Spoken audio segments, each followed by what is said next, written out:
तो आज हम देखेंगे कि एक इलेक्ट्रोमैग्नेटिक बेल कैसे काम करता है। यहाँ पे एक आयन के पीस पे कॉपर का कॉइल लपेटा हुआ है और उसको एक बैटरी के साथ कनेक्ट किया है।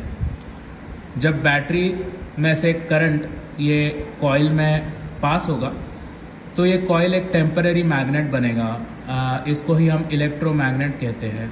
मतलब this coil will produce a magnetic field around it as long as current is flowing through the coil. So this is called as an electromagnet. अभी हम देखेंगे कि करंट कैसे फ्लो हो रहा है। बैटरी में से करंट यहाँ से आ रहा है, एक स्क्रू है, वो स्क्रू एक आयन स्ट्रिप को टच हो रहा है इसके ज़रिए, और फिर करंट यहाँ जा रहा है, फिर ये कॉइल में से गया, यहाँ आ गया, यहाँ से जाके जब ये की बंद होगा तो पूरा सर्किट क्लोज होगा।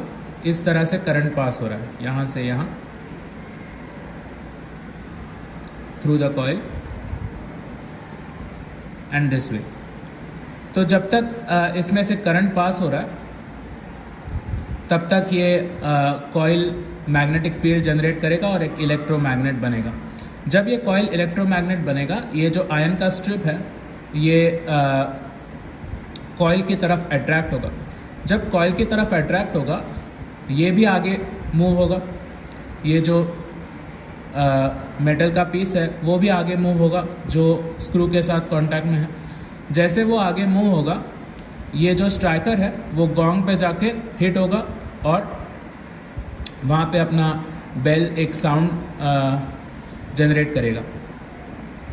तो अभी ये डायग्राम में हम देख सकते हैं कि ये जो आयन का स्ट्रिप है वो कॉइल की तरफ अट्रैक्ट हुआ है, क्योंकि कॉइल में से करंट पास हो रहा है तो कॉइल एक इलेक्ट्रोमैग्नेट बन चुका है।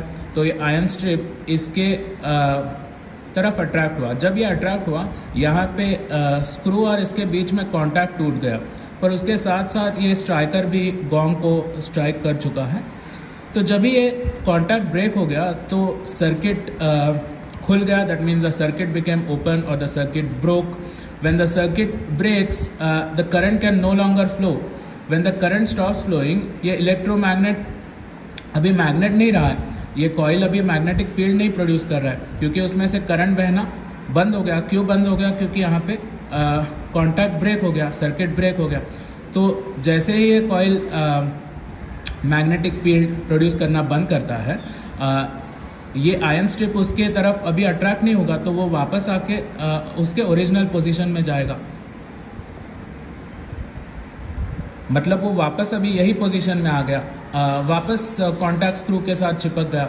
अभी हमने देखा था कि इस तरह करंट फ्लो होता है। अभी सर्किट पूरा क्लोज हो गया तो करंट वापस फ्लो होना चालू हो गया। करंट वापस फ्लो होना चालू हो गया मतलब कॉइल वापस इलेक्ट्रोमैग्नेट बन गया। तो ये आयन स्ट्रिप वापस कॉइल की तरफ अट्रैक्ट होगा, वापस कॉइल की तरफ अट्रैक्ट होगा मतलब स्ट्राइकर जाके गोंग पे हिट करेगा। उसके साथ साथ कॉन्टैक्ट स्क्रू से इसका जो कॉन्टैक्ट है वो भी टूट जाएगा, फिर वापस सर्किट ब्रेक होगा। So as soon as current passes through this circuit, this coil becomes an electromagnet. It attracts the ion strip towards it. Ion strip attract हो गया। जैसे ही ion strip attract हो गया, ये metal strip का एक screw के साथ contact टूट गया।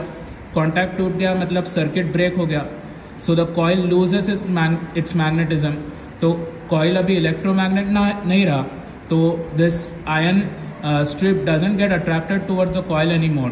तो ion strip आके वापस स्क्रू के साथ कांटेक्ट हो जाता है उसका, तो वापस सर्किट स्टार्ट होता है। वापस सर्किट स्टार्ट हुआ तो कॉइल वापस इलेक्ट्रोमैग्नेट बना, तो वापस आयन स्ट्रिप उसके पास अट्रैक्ट हो गया। और जब भी ये आयन स्ट्रिप कॉइल के पास अट्रैक्ट हो रहा है तभी तभी ये स्ट्राइकर आके गोंग के ऊपर हिट कर रहा है और ये स्ट्राइकर आगे पीछे हो रहा है क्योंकि ये आयन स्ट्रिप भी आगे पीछे हो रहा है। तो इस तरह हमें ये बेल काम करता है। So this process happens again and again and it happens really fast. So because of which this striker keeps hitting the gong again and again, and that's how the bell rings.